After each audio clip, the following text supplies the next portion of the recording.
You're either designing your future or you're letting someone else decide it for you. And the difference starts in the first 5 minutes of your morning. Most people never realize how much power those few quiet moments hold. But I do. And I want to show you something that's been quietly driving everything I've built. If you're over 50 and you've ever asked yourself, is it too late to start over? This is for you. And before I show you the first thing I tell myself every single morning, I want to know, where are you watching this from? Which city are you in right now? Drop it in the comments. I want to see how far this message travels. By the end of this video, you'll walk away with 5 internal habits you can use every morning, not only to think clearly, but to live on purpose. These aren't random affirmations. These are built on what I know to be true after building some of the most difficult companies on earth.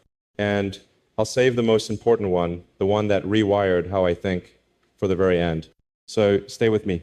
And while you're here, if you're serious about turning the second half of your life into the most meaningful, productive, and legacy-driven chapter yet, click that like button. Subscribe too. This channel isn't for noise, it's for clarity. Let's get into it. Here's the first thing I tell myself every single morning. 1. You've already survived the impossible, so today is a gift. Let me say that again. You've already survived the impossible. Think back.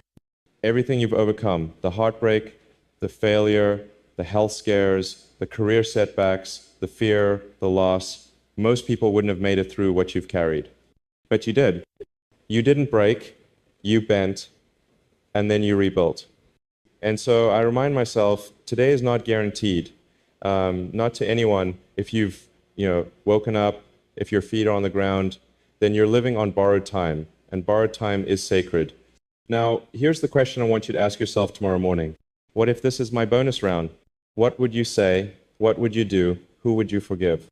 I've seen people in their 70s start new businesses. I've watched single mothers in Detroit go from food stamps to owning franchises.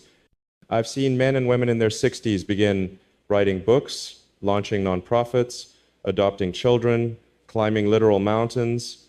They all had one thing in common. They stopped assuming tomorrow would just show up, and they started treating today like a sacred opportunity. That's not about ambition. That's about honoring the life you still have left to live. So I ask you, are you treating today as holy ground? Here's how you can implement this. Starting tomorrow morning, when you wake up, sit on the edge of your bed. Before you check your phone, say aloud, today is a gift, and I'm here to use it. Then write down one meaningful thing you want to do today. Not 10, just one. Maybe it's a phone call you've put off. Maybe it's walking an extra block. Maybe it's starting the book or finishing it. Just one thing. You'll be surprised what shifts when you approach your day with gratitude, not pressure.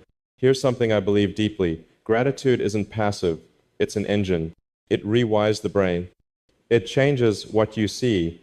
It makes solutions louder than problems. There's an old saying, you can't be grateful and fearful at the same time. That's not just poetry, it's neuroscience. A woman once wrote me from North Carolina. She said she'd lost her husband, her job, and her confidence all within the same year. She was 61. And for months, she couldn't even get out of bed before noon. Then, one morning, she started writing 3 words on a sticky note every day. Today is mine. She didn't start a company. She didn't move mountains. She just got up, she brushed her hair, she made the call, then another. She started small, but she started. That woman now runs a podcast helping other women restart.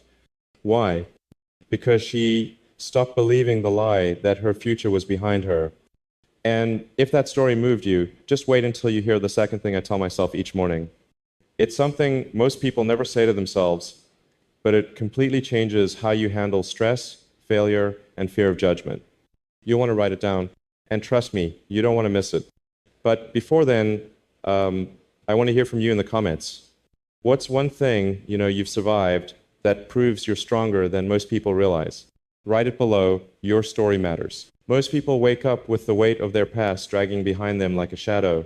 But here's the truth I remind myself of every morning, especially when things go wrong. You are not your past results, not your bank account, not your mistakes, not what they said you'd never become. You are not your worst season. You are what you choose to believe today. If you're watching this right now, there's a good chance that somewhere deep inside, you've started defining yourself by something that didn't work out. A divorce, a business that failed, a child who won't call back, a dream you gave up on too soon. But I want you to understand something clearly. What you did is not who you are. And if you can internalize that, everything begins to shift. Stay with me. 2, you are not your past result. You are your next decision. That's the second thing I tell myself every single morning. And it might be the one that saves the most people from living a life they don't deserve. Because if you can shift that belief, you stop carrying around invisible chains. Let me ask you something, honestly. Have you ever looked at yourself and thought, maybe this is just who I am now? That quiet resignation is how people shrink into smaller lives. But I'm here to challenge that. Because I've met thousands of people across America, factory workers, retired teachers, military veterans, women who raised 5 children on their own, and do you know what they all had in common? They had a moment where they almost gave up believing change was possible. But then they didn't.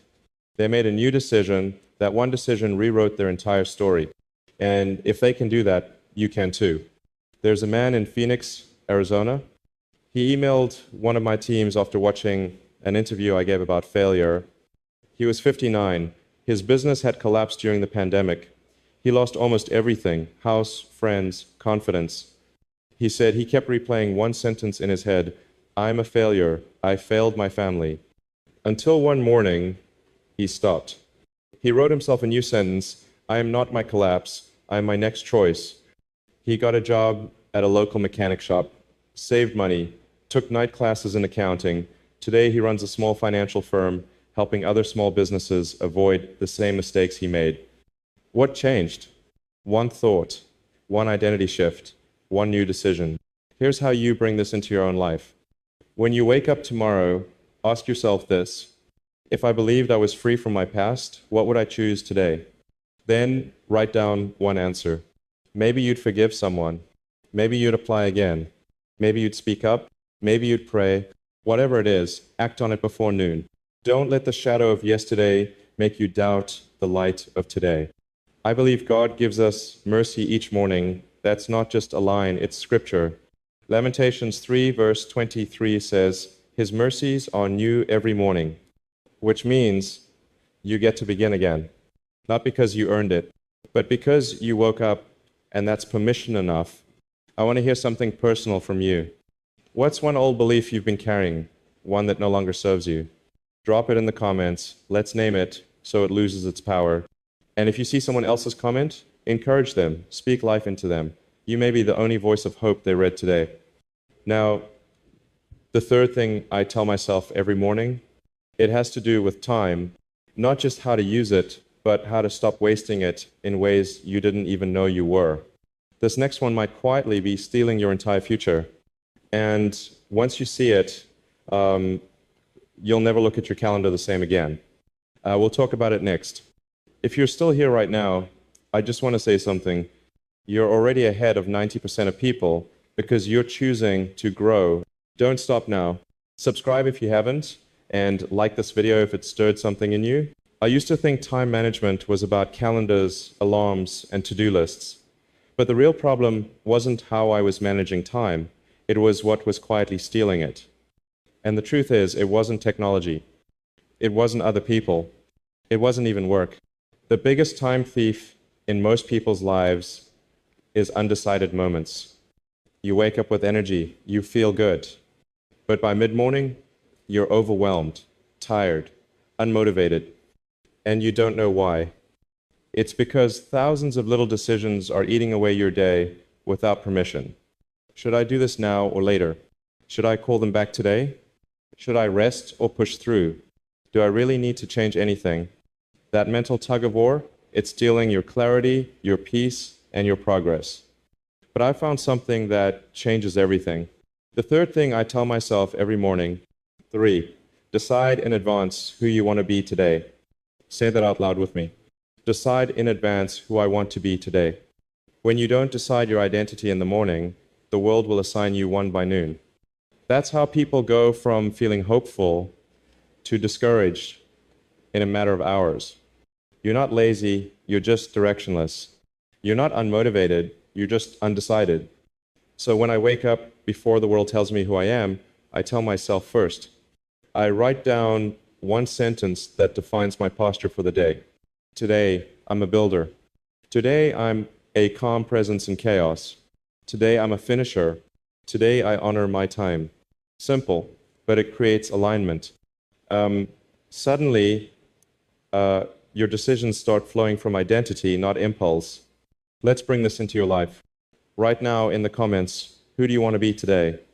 Not what do you need to do, but who do you need to be to do it? Write it. Speak it. Don't overthink it. There's a retired school principal I met at a conference in Austin. She told me that after retirement, she felt useless. She used to manage hundreds of people. Now, no meetings, no schedule, no emails, just silence. And that silence became sadness. Then one morning, she heard a speaker say, "Decide in advance who you want to be today." She said it felt like lightning struck. That day, she decided, I'm still a leader, just in a different form. So she started mentoring single moms online, created a daily writing group, set up a calendar, not to stay busy, but to stay intentional. Her joy returned, not because life got easier, but because she decided who she was again. Here's what I want you to do tomorrow morning. Before your day begins, write one sentence. Today, I am, followed by who you choose to be. Not what you feel, not what others expect, but who you've decided to become. Then, let every major decision you make that day filter through that identity. You'll be shocked at how much energy returns. The Bible says, as a man thinks in his heart, so is he. Proverbs 23, verse 7. You don't become what you want. You become what you repeatedly believe. And every morning gives you the power to believe again, to reset, to redefine. God didn't just give you breath to exist. He gave you identity to live on purpose. If this feels hard at first, that's normal. You've probably lived many years trying to prove your worth through achievement, not intention. But listen carefully. You're not behind. You're not too late. And there's nothing small about starting small. This morning's sentence might feel silly at first, but so did walking, so did writing, so did starting over.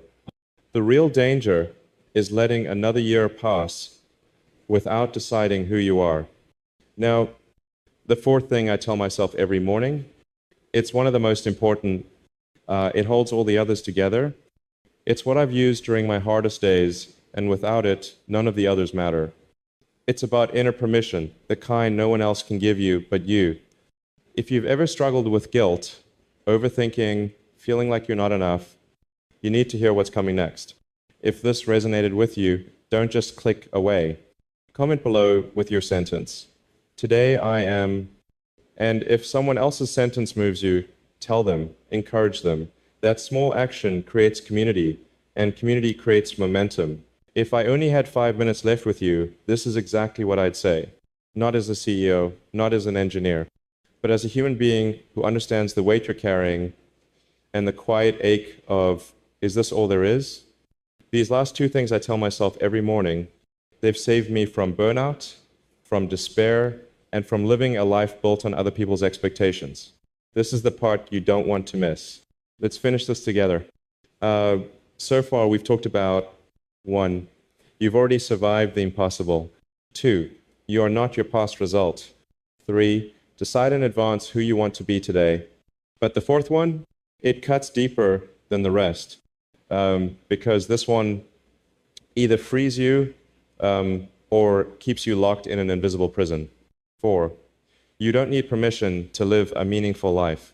Most people, especially those over 50, are still waiting for someone to notice them, waiting for a perfect time, waiting for the right degree, the right approval, the right sign. But let me ask you, who are you waiting for?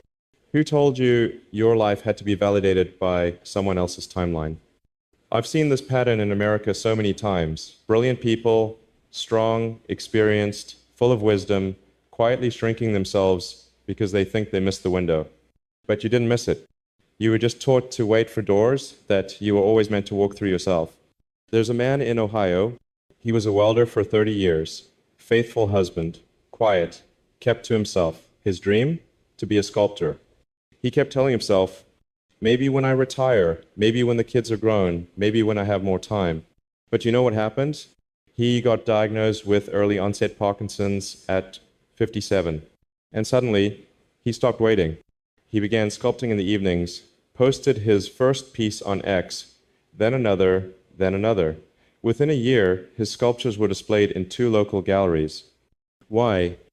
Because he stopped asking the world for permission and he gave it to himself. If you're watching this, you don't need the world to stamp your life approved. God already did that when he gave you another sunrise. Every morning, ask yourself, where in my life am I waiting for permission? Then write this down on a card or mirror. I don't need permission to live a meaningful life. Look at it, say it aloud, every single day. Because the people who live with joy in the second half of life, they stopped asking and started becoming. God didn't create you to seek approval from the crowd. He created you to walk boldly in the calling he placed inside you. Ephesians 2 verse 10 says, "You are his workmanship, created in Christ Jesus for good works, which God prepared beforehand that you should walk in them." Your assignment is not waiting for validation. It's waiting for your yes. And now, the final thing I tell myself every morning, this one brings all the others together, because it's the foundation under everything I do, every risk, every goal, every challenge. Without it, I would have quit a long time ago. 5. You have today, not forever. Use it fully. Not someday, not next year, not when everything's perfect. Just today. This is the hardest truth to accept, but the most liberating. You don't have forever. You only have now, and what you do with it becomes your legacy. People often ask me, how do you keep going with so many responsibilities, so many setbacks? My answer? I assume I don't have time to waste. Because I've seen what regret looks like in people's eyes. And I've also seen the joy in someone who finally started when everyone else said it was too late. You get to decide which one you'll become. So tomorrow morning and every morning after, speak this out. I have today, not forever. I will use it fully. And then act on it. Even if it's a small step, clean the space, call the friend, walk around the block, start the page, apply for the class, pray like it matters, because it does. You are not done. You are not too old, and you're not too late. If you've made it to the end of this message, hear this. There's more life in front of you than you think. There's more strength in you than you've been told. And there's more purpose in today than most people ever realize. If this message stirred something in you, tell me in the comments. Which of these 5 morning reminders do you need most right now? Let's help each other, speak into one another. You never know who you might lift up just by sharing. And if you haven't yet, subscribe. This channel is built for people who still believe growth is possible, even in the second half of life.